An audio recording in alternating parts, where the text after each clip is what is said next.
Hello, good day to you. Chijioke Nwagwu is my name. I'm a second semester web development student at Durham College.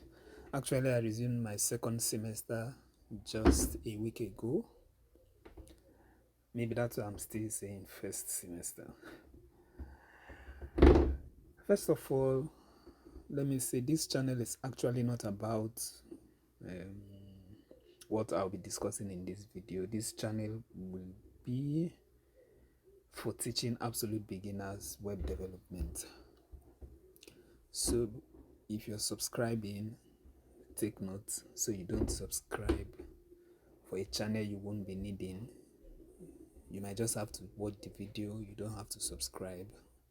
But if you're going to subscribe, then I need to let you know what this channel is dedicated to. It would be for teaching absolute beginners web development in the nearest future. This video is about sharing my personal experience so far studying web development here in Canada. I was in a different school. I had to switch for some reasons. So I will touch on that too, just to give you an idea of things to look out for when you are applying to study here in Canada. Before I start, someone suggested that I show my face in the videos. Although I really don't want to do that, but he said it's good just for people to put a face to the channel. So because of that, this is what I look like. This was just a day before my birthday, just over a week ago. Yeah. So let me first of all talk about the previous video I did. So this is the previous video, and you can see someone said 31k. I'm seeing 21k on their website, because I mentioned that the main reason I changed school is because when I resumed, I discovered an increment of 10k on my student portal. So probably the person didn't take note of this part of the video, because as at the time I recorded the video, I showed this information from the school's website. So it was 31k as at the time I did the video, but as at the time I applied to study, it was 21k. But when I resumed, it was increased to 31k and we had to pay it. So it was then I started looking for another school to study. So please take note that this video is not influenced or sponsored by anyone. I'm just sharing my personal experience to guide anybody.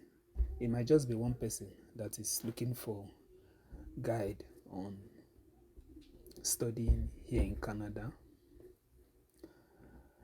So one thing you should consider when applying to study here in Canada is employer's satisfaction. So you can see that from this website.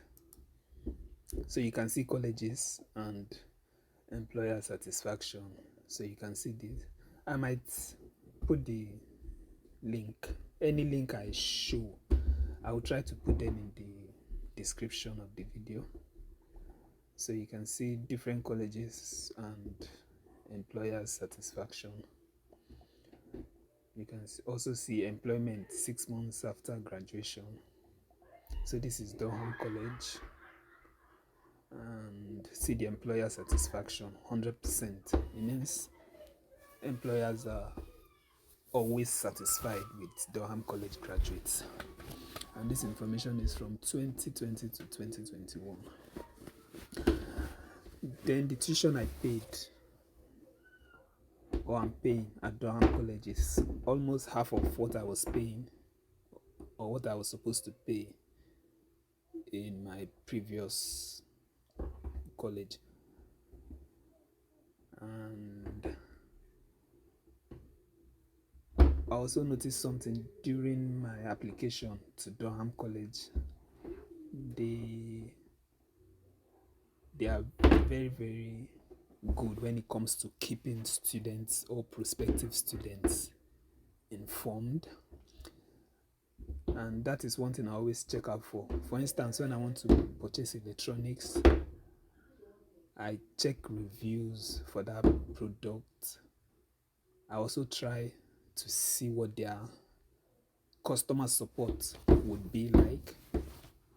And if I can't get good customer support before I purchase something, then it's likely to be worse after I have purchased it.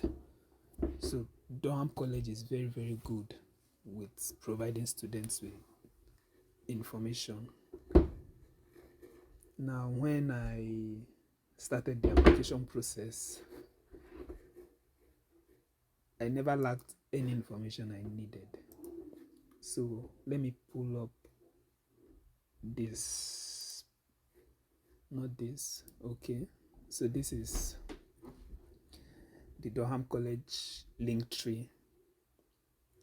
Now, when I applied, I discovered, in fact, before I started the application, they have a session called International Ask Us Anything. It happens Tuesdays and Thursdays. You can see the time here, 9 a.m. and 3 p.m. ET. Anybody can join these sessions, ask any question you have. They usually have immigration experts on these sessions. They have people from the academic side. So if you have a question about the school, about the course, about the application process, about immigration, anything at all, you can join this session. If you want to know if you meet the requirements before applying, so you don't apply and then you don't meet the requirements and the application fee is already gone. So any kind of question you have, you can join this session. So you can imagine, even before entering the school, you already have something like this. Then even after you apply, once you get the admission, they have lots of workshops, events, webinars. You can see this Start Strong at Durham College. This is like a 1 month kind of pre-orientation. So before the main orientation event, there are online sessions to give you information you need so that on your first day of class, you are not lost in any way. So if I click on this link, it should take me to the events page. So let me view more. So you can see this is January. You can see all the events lined up just to help new students. Now the orientation happened on 5th. Okay, now let's go back to December.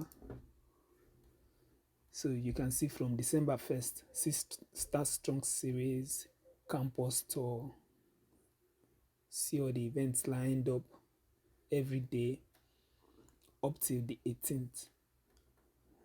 Now, nothing happened here from 19th, and that's because of the Christmas break. I think the Christmas break was on the 22nd. So probably in preparation for the Christmas break, nothing happened here. But during my time for the winter 2023, the full month till the day of the orientation was filled up with events. So it keeps you informed of everything you need to succeed. right from the first day of class. So that is something that for me was a green light, talking about the information sessions even before I applied. And despite the fact that the tuition fee I'm paying at Durham College is almost half of what I was to pay in my former school, there are some other benefits that come with studying at Durham College. For instance, throughout the whole of Durham region, I have a bus pass every semester, so it doesn't matter how many times I have to take a bus.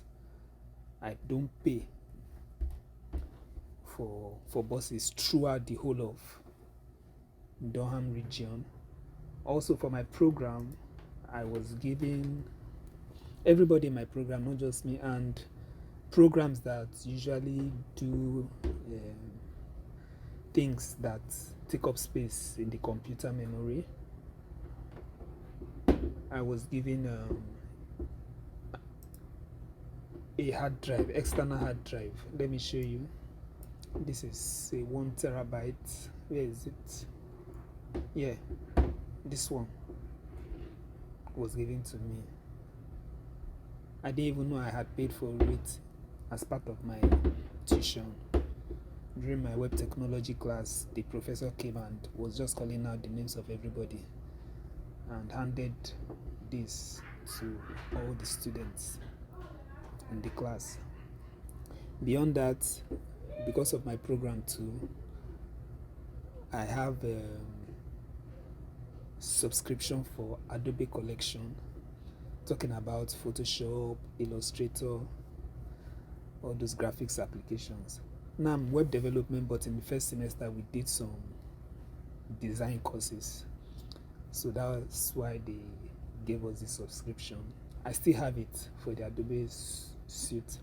Now for people that are in the interactive media, they are also going to get some additional packages, talking about applications that will help them for video editing.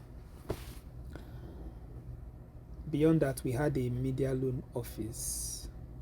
Now the media loan office is where we loan cameras, because we had a photography course.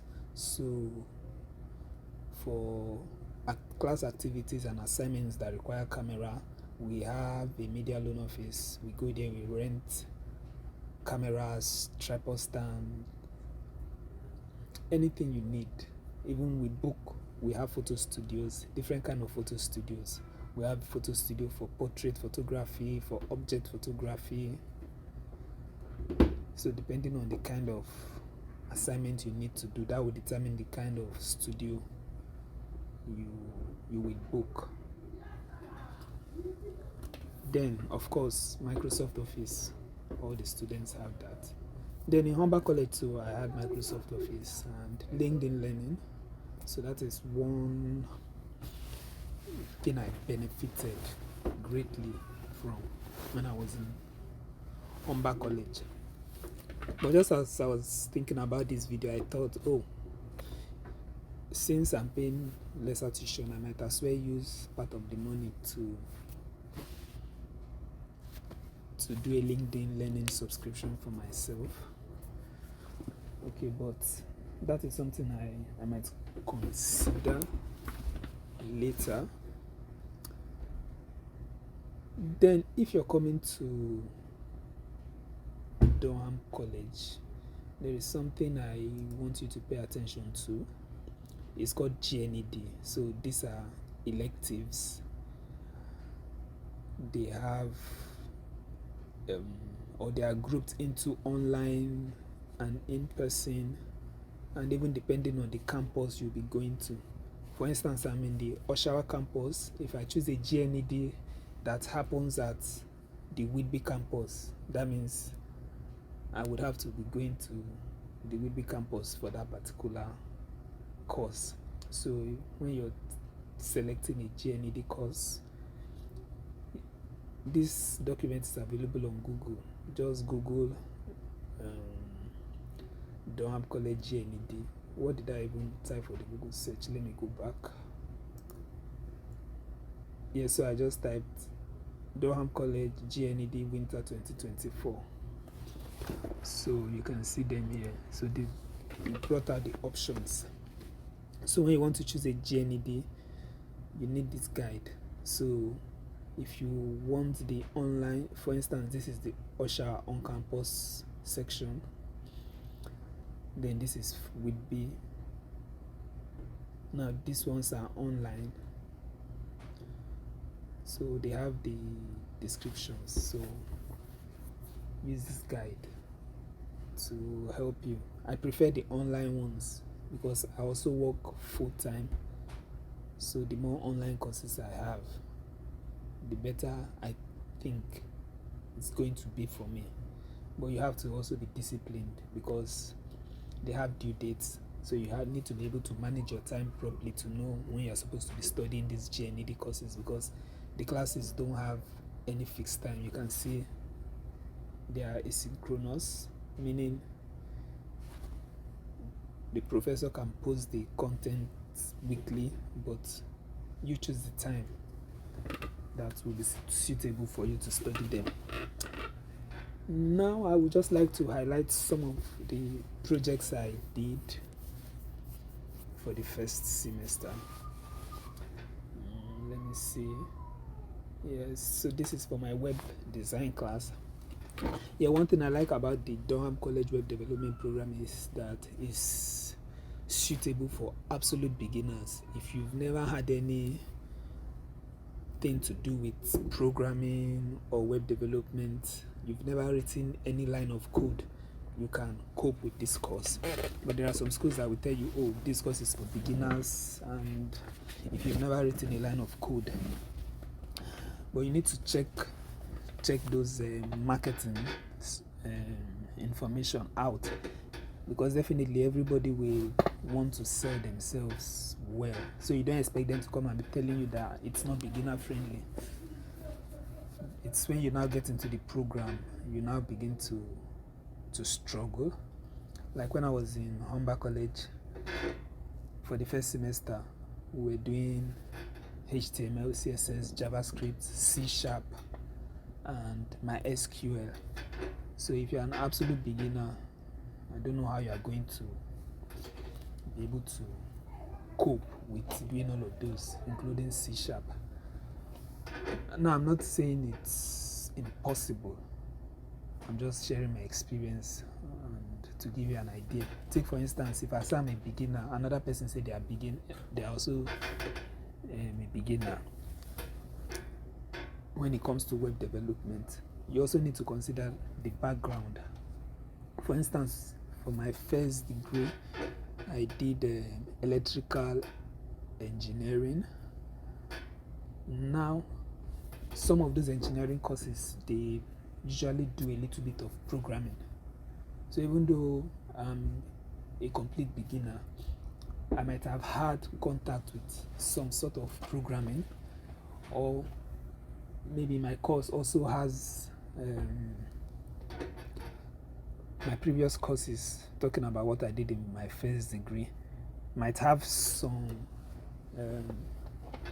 courses that use logic to operate. So I might be a beginner, but my background is different from another beginner, probably someone that did theater arts wanting to now come into programming. So they are not the same. Some beginners are even people that have already done computer science in their first degree, but when you talk of web development, they are complete beginners. So you need to understand this, because there are some people that will succeed in those programs and they are beginners like you, but because of their background, they are able to follow easily.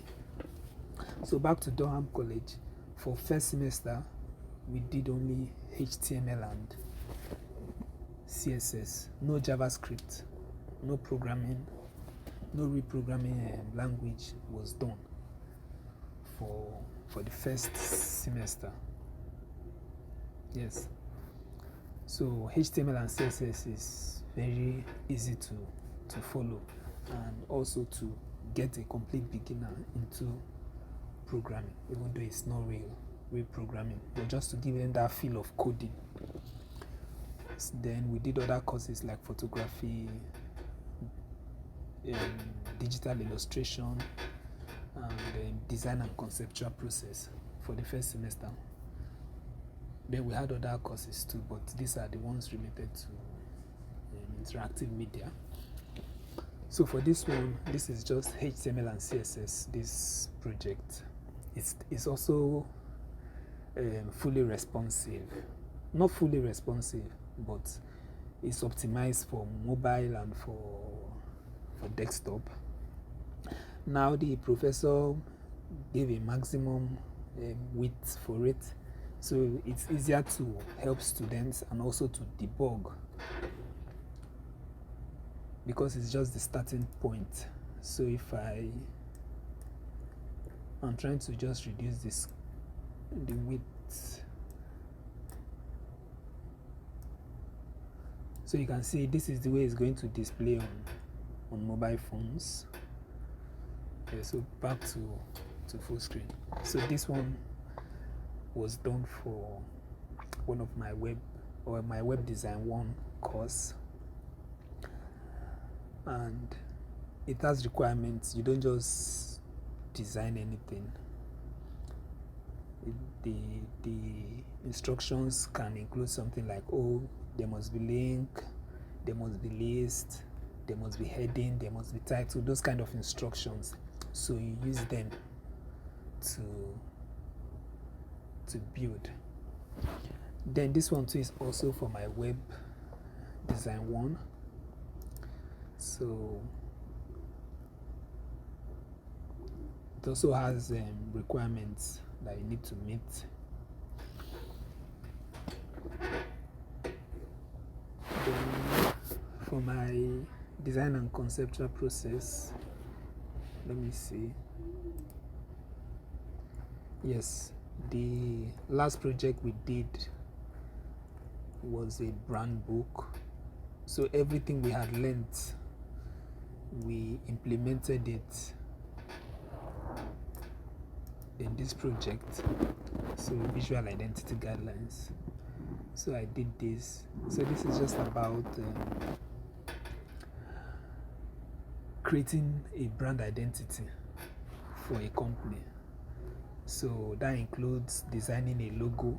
So let me see the logo I designed. So this is the logo I designed for this company, and I have to say everything about how to use the logo, where to use it. That's just what a brand book is about. Things that are not allowed. Yeah, you can see logo don'ts, things you are not allowed to do with the logo, the color scheme, and the typography. Then for the digital illustration, let me get that. Just a minute.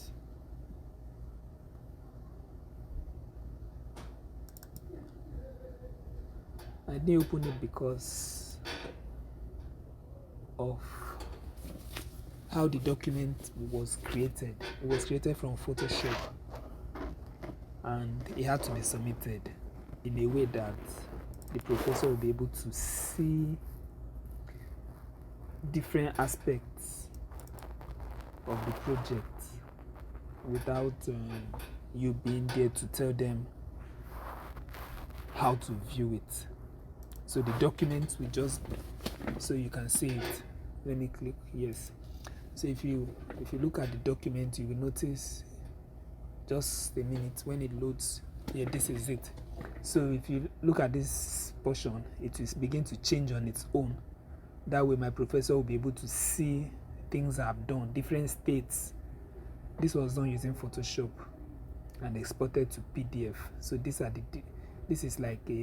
a slider, and it has shown the 3 sliders. Now this is another state. So that is how the document was submitted. Now this is a hover state on this gallery section. Now this is another page, the history page, and this is the gallery page. So these are some of the things I did for my first semester. And studying at Durham College, you need to take note that you'll be ready to put in the work. So long as you are ready to put in the work, you're going to enjoy your study at Durham College. I learned a lot in the first semester, especially for logo creation.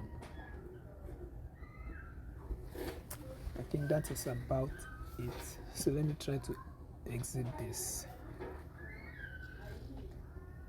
So that's not all. I did a photography course too, although the photography wasn't my favorite course. At some point I just decided to stop putting too much effort on it because I was working full-time. Not that there was anything wrong with the course, but working full-time and having to put in so much time. Take for instance, let me show you something.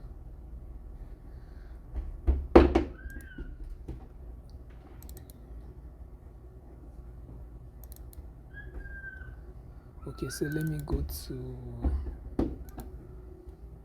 object photography. So I want you to... Sorry, I got an important call. So let me continue. I was about showing a folder. This is the folder. No, this is not how I want this to display. So let me close it. So I'll open the folder here. So this is the folder. Now this is one assignment on photography. Actually, I think object photography. Now for this assignment, I needed 6 pictures and 3 objects. These are the objects: soccer boots, figurine, and a phone. But see how many pictures I had to take to just get 6 good ones to work with for my assignment. So each of these pages have 30. So if you multiply 30 by 1, 2, 3, 4, 5, 6, 7, 8, 9, 10, 11, 12, 13, 14, 15, 16, 17, 18. So you can see how many pictures I had to take just to get 6. And this is just one assignment. And it's not just to take the pictures and submit. There are still other things you need to do, apart from even the editing. So that was why at some point I stopped putting all the effort I had to for this course, because I also work full-time, remember? So it was a lot. But it was a nice course. I learned a lot in photography and even editing images to use for websites. So that's the reason I just said it's not my favorite, because of the effort that was required for this course. But overall, my experience at Durham College first semester was superb. Good results. And it's a school that you won't have any reason to regret, except if you just want to be lazy. Okay? But other than that, Durham College is a very, very great school. Now, I've not been to all the colleges in Canada, so this is just my personal experience. Now, everybody don't have to, and everybody won't come to Durham College. But remember some tips I shared on things to look out for when you're thinking of studying in Canada. Then finally, somebody that had watched this, watched my previous video, connected with me on LinkedIn, and he asked me a question about accommodation and job availability. So accommodation is usually for shared apartments around $750 a month, $750 a month, and that's not the highest or the lowest, it's just the average. Then about job availability, it's really not easy getting a job. Okay, it can take you up to 2 months. Some people get a job the first week, but it's easier to get jobs if you know somebody that can refer you to an employer.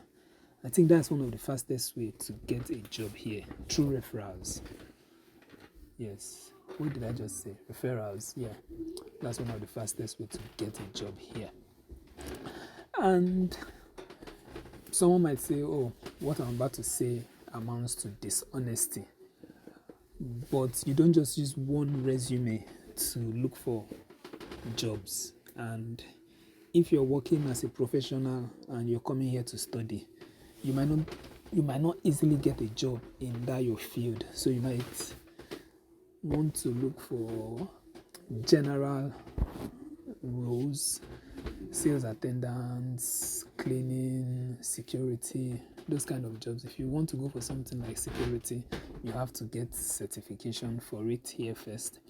Then things like cleaning, definitely it's possible you've never been a cleaner, but that's the job you're looking for here. So you can't use your resume of technical customer support for cleaning or to work as a cashier. Nobody will look at your resume. So you need to always tailor your resume to that particular job you're looking for. That is one thing you need to take note of. Otherwise, you might end up spending months looking for a job. So I think that's about it. That's all I can remember to talk about. So if you want to connect with me on LinkedIn, because that's the platform I'm mostly active on. So let me just go to my LinkedIn.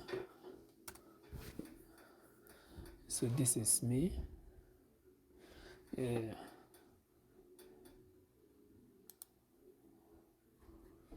So if you want to connect with me on LinkedIn, so you can see my background. Durham College. It's a school I'm very proud of. They are not paying me for this, and I'm not even thinking of getting any favor in return for this. No. And I just like the fact that I'm just saying it the way it is without any influence. I don't work for them, so I don't have to be diplomatic. I just say it exactly the way it is. So thank you for your time. If you have any question, don't hesitate to contact me. I'll be more than glad to assist you in any possible way. Thank you. Enjoy the rest of your day. Bye.